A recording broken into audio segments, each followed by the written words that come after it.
በጣም ትላልቅ ጥያቄዎች አሉ። ፈቲ ምን ሆነ? በእግዚአብሔር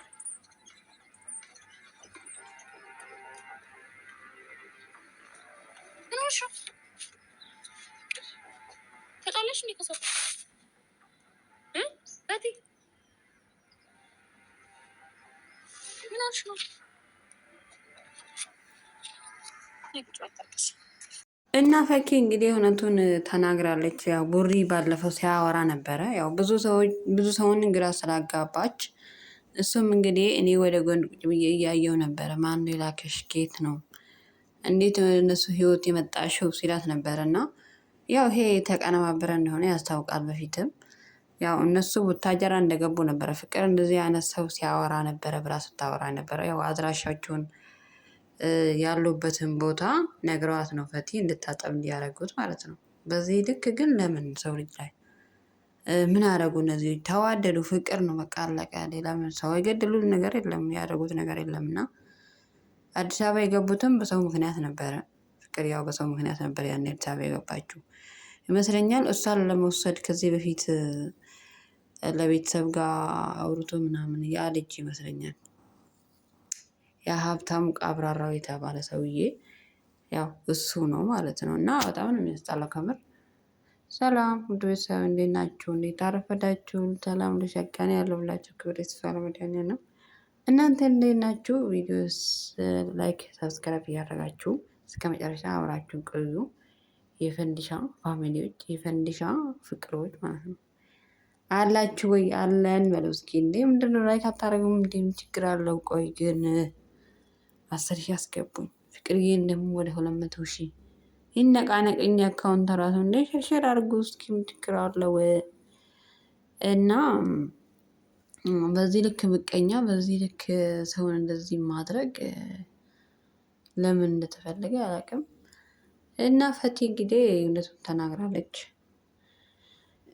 እኔ እንዳሰብኩት ከዚህ በፊት ያውን ፍቅር በሰላም አይደለም ከቡታጀራ ራሱ ለቀው የወጡት እና ያኔ የሆነ ልጅ ማግባት እንፈልግ የሆነ ሀብታም ነው እና ደግሞ ቡታጀራ ራሱ ሄደው ታማ ምናምን ወድቃ ራሱ ብዙ ነገር ደርሶባት ነበረ። እና በዙሪያቸው ሰው የሚያውቃቸው ሰው ከሆነ ያ ነው የሚሆነው ማለት ነው።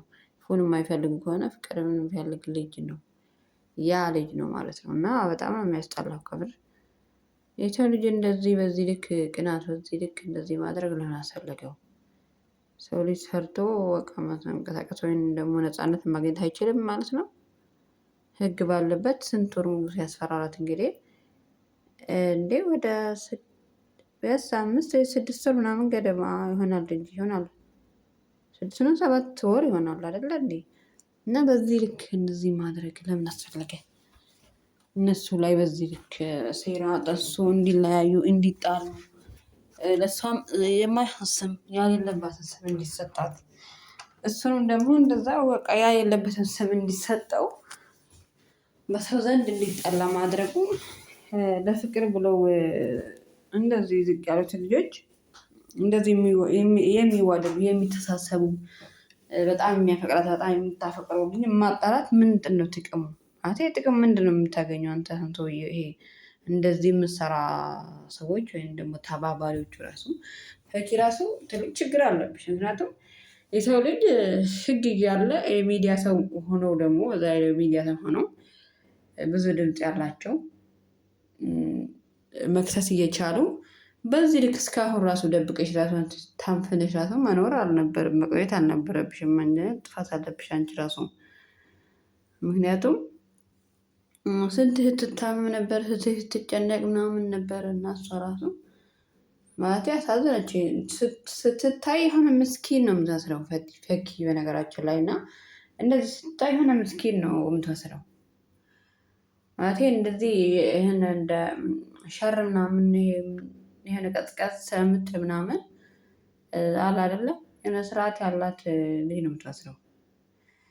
ለዛም ይመስለኛል እስከዛሬ ራሱ የቆየችው እንግዲህ ከእነሱ አለ ያኔ ስመጣ ስትሆን የነበረው ፍቅር እንደዚህ ነች። ፍቅር ሀብታም ምንድነው እሱ እንደዚህ ስትል የነበረው አውቃ ነው ማለት ነው። ከጀምሮ ራሱ ያው የተነገራትን ነው። አሁን ያው ሲብስብኝ መናገር ስላለብኝ ነው የተናገርኩት አለች። እንግዲህ ለወራቶች የተቀመጠ ሴራ እስካሁን ራሱ አይምሮ ራሱ መቻሏ በጣም ከባድ ነው እንዴ! አስባችሁታል? በጣም ነው የሚከብደው። እንኳን ለአንድ ወር ለሁለት ወር ራሱ እንደዚህ አይነት ጭንቀት ማለት ነው። እና ሁሌ ምን እዚህ ከመጡ አንዴ ሰላም አግኝቶ አያውቁም። ሁሌ እንደተበጠበጡ ነው፣ ሁሌ እንደተጣሉ ነው። ሁሌ በቃ ዛሬ ደህና ከሆኑ ነገ ይበጠበጣሉ። በቃ ሁሌ እንደተበጠበጠ ነው። እና ቡሪክ ደግሞ አውቋል። ከየት ነው መጣሽው? ማን ነው የላከሽ? ሲል ራሱ እኔ ራሱ ግራ ገብቶኝ ነበረ። እና በጣም የሚገርመው ከምር በዚህ ልክ ሰው አለ እንዴ? እኛ እንደዚህ